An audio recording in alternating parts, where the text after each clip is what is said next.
Shocking new evidence reveals the Biden administration's collusion with the Fani Willis Trump investigation. In this video, we will expose how Biden's team secretly met with the prosecutor to take down the former president when the White House has said all along they had nothing to do with it. Let's get into it. Hey guys, welcome back to the channel. So when Joe Biden took office, he promised to unite the country. Remember that? But his administration is doing the exact opposite by weaponizing the justice system to target his political opponents. He's using the DOJ like his own personal Gestapo. This is an unprecedented abuse of power we'd expect to see in a banana republic, not the United States. Yet, here we are. The latest corrupt scheme uncovered involves Trump's indictment in Georgia. Turns out the lead prosecutor's boyfriend, who she paid over $600,000 in tax money, met with Biden's White House counsel not once, but twice before Trump's indictment. Nothing suspicious about that, right? This reeks of collusion between the White House and woke prosecutors trying to lock up Biden's top political rival. Biden once said he had no role in these politically motivated indictments. Surprise, surprise, that was a bald-faced lie. His White House was neck deep in this scheme, cooking up the indictment behind closed doors. Talk about an abuse of power. Friends, we cannot let these tyrants weaponize prosecutors to cripple their opponents. That's something they do in Ukraine. Today, it's Trump in the crosshairs for false charges. Tomorrow, it could be you or me locked up for having done nothing wrong but have the same views. This is the slippery slope to totalitarianism. And we must resist before America becomes a full-blown banana republic under Biden's corrupt reign. Marco Polo on X tweeted out, "We're proud of Mike Roman for having the courage to expose these blatant conflicts of interest in writing. Fani for DA to be disbarred for hiring her philandering pillow talk mate." Can you believe this, folks?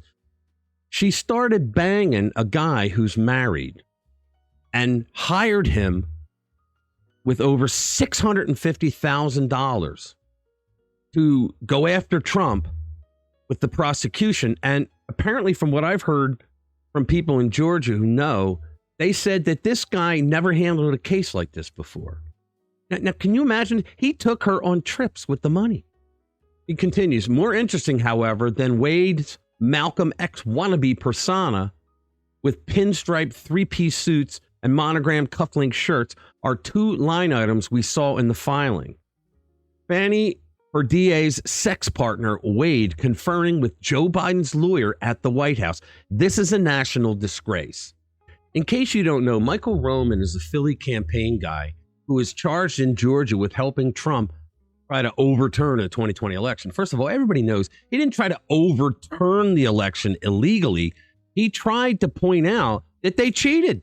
That's what Trump was doing. In all the actual states that he worked in, they cheated, and he was trying to prove it. That's all this was. But now the Democrats started this campaign of charging everybody because they wanted to send the message, you mess with our cheating in elections, and this is what's going to happen to you. All right, so here's the petition filed by Michael Roman against Fani Willis. And my favorite part of this is here. It says, Mr. Roman also moves the court for an order disqualifying the district attorney, her office, and the special prosecutor, Loverboy, from further prosecuting the instant matter on the grounds that the district attorney and the special prosecutor have been engaged in an improper, clandestine personal relationship during the pendency of this case, which has resulted in the special prosecutor and in turn the district attorney profiting significantly from this prosecution at the expense of the taxpayers.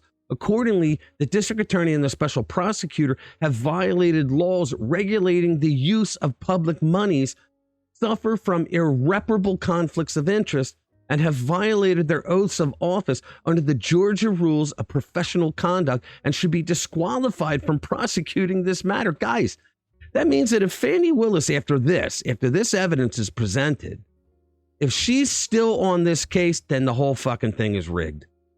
Now, I just set up an interview with Mark Davis, who is the data analyst down in Georgia that the Trump legal team asked to look at the 2020 voter data. Mark is a guy who was deemed an expert witness on data in 5 different courts on elections and redistricting. What he found were numerous sets of irregularities, and among those, he proved beyond a shadow of a doubt that the fraudulent votes cast in Georgia during the 2020 election were enough to overturn the margin of victory that Biden won by. That's not saying that Trump won Georgia, but it is saying that a judge, with the evidence that Mark uncovered, would have declared the election null and void, and they would have had to do it over again. But the Democrats made sure that no judges took on any cases. We kept hearing liberals for the last 3 years tell us that, oh, there were 60 cases that Trump lost in court for lack of evidence. That's a bald-faced lie. The truth of the matter is that there wasn't a single judge that even allowed them to present their evidence. They were usually met with the age-old bullshit excuse of they didn't have standing.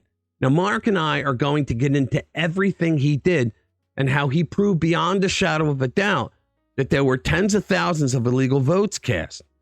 Full disclosure, Mark has been one of my best friends for about 12 years now, and I wrote several stories about what he was doing for the Trump team. One of those stories was picked up by Molly Hemingway, and she used it in her book, Rigged. Mark just got a gig to write a piece for The Federalist on things he's been doing now to fight against Brad Raffensperger, the scumbag who is the Secretary of State in Georgia. Now, he's a Republican, if you would believe it, but he has lied his ass off to everyone involved about the 2020 election debacle there. He did some things that cost us the election and cost us the U.S. Senate. We will probably live stream the interview, and he's going to tell all, so look forward to that.